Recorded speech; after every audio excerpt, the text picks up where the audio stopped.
Hello everyone and welcome to Flickering Myth TV, an extension of the website flickeringmyth.com. My name is EJ Moreno and this is my review for the new film Birds of Prey and the Fantabulous Emancipation of one Harley Quinn. We all have that one friend that loves to party. You call them when you want a good time. Are you gonna invite them to like a kid's birthday party or Sunday brunch? No, but when you're trying to have a good time with a lot of laughs and some oh my god moments, you call them. Well, Birds of Prey is that friend. Like, you call this movie up when you need a good time, because this is one of the most explosive, over-the-top, and entertaining films in quite some time. When you have that fantabulous direction of Cathy Yan with actors that include Ewan McGregor and Margot Robbie, it would take something crazy to not make a good movie. But thankfully, this is not one of those situations, because this is a hell of a film. There is so much DC lore packed into this, so much action, so many shocking moments. Like, this movie really blew me away of what they did with their R rating. At first, I was just kind of like, well, there's not going to be sexuality in this film, so how are they going to get that hard R? Well, they have so many broken bones, faces getting peeled off, a lot of cursing, and just a lot of insanity that I can't believe they fit this all in to a DC movie. Yes, DC fans are going to be so excited for how this film portrays some of these iconic characters, for how they get the world of Gotham right as well. There is so much into this movie that you would just enjoy, that you will have a lot of fun with. But this movie is not just fun. There's some really good, like, deep down messages inside with sisterhood, chosen family, trying to find yourself after a chaotic breakup. There is a lot in this movie to relate to feel with. So it's not just mindless action. There is a soul in this film as well, and I really appreciate that. The trailers have done a decent job with selling the film. We have Harley Quinn, who is post-breakup. She is trying to find her place in the world. She gets picked up by the crazy man Black Mask, and he sends her on a mission to find a young girl named Cassandra Cain.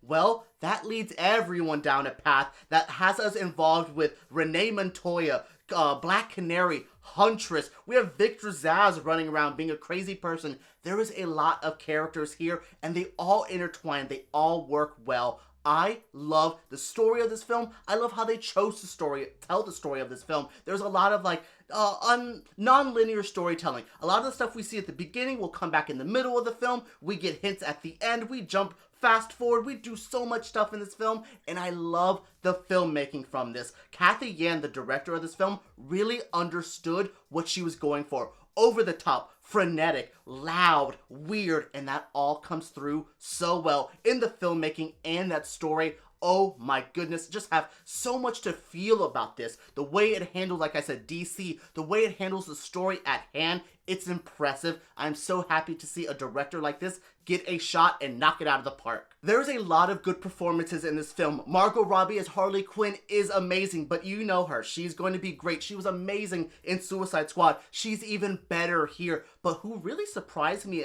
in this film is Ewan McGregor as Roman Sionis / Black Mask, the villainous, sadistic, oh so gay villain of the film. He is everything. He is chewing up the scenery, just going through, eating up everything. If you have a scene with Black Mask in this movie, I feel bad for you, because he is chewing up everyone. Like, he is just, oh, Black Canary, you're trying? Haha, this is my scene now. Though I will say, I'm a big fan of Black Canary in this film. Journey Smollett-Bell does such a good job bringing this character to life. We see Dinah Lance on a show like Arrow, but this is a newer, fresher, different version. Not really losing the soul of the character, but showing a different side to that character. Same thing with Huntress. I love Mary Elizabeth Winstead. I love Huntress, one of my favorite DC characters, and I was not let down here. Though they add a new layer to her personality. She is a little bit more socially awkward now, not really knowing how to work with this team, which, if you know Huntress, she's not really a team player, so I thought that worked really well. They change a lot here, something a lot of people were worried about, but they really keep the soul of everything correct, and I really appreciate that. But Black Mask is the one that blew me away, completely reinventing the character, though keeping that core of him, that gross, sick, sadistic control freak That's still there, but now he's a little bit more campy, which is good. A lot of Gotham villains, especially the mob bosses,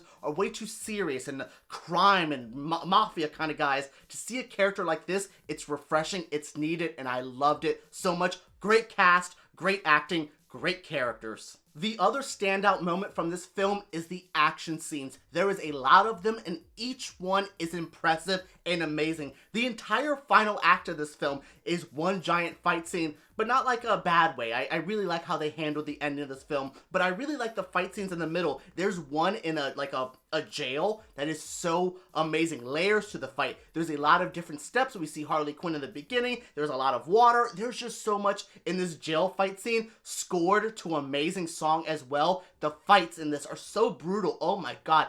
Everything is on point, and I loved seeing something like this so polished. I know Kathy Yan had to have help with some of the action scenes. I think they brought in Chad Stahelski, who works on the John Wick movies, and you can tell because there's a brutality to the violence. There's some extra level of like, ooh, they did that, and I loved seeing something like that. The way they handled it with the cinematography as well, they captured all the shots amazingly. They used colors, they used camera movement to really sell the action as well. There's just a lot of top-notch filmmaking, but that action really stands out to me. So many, like, different types of action too. We get just straight up like gunfighting. We get like Harley getting like rolled around on her little roller skates. We get just straight up one-on-one fight scenes.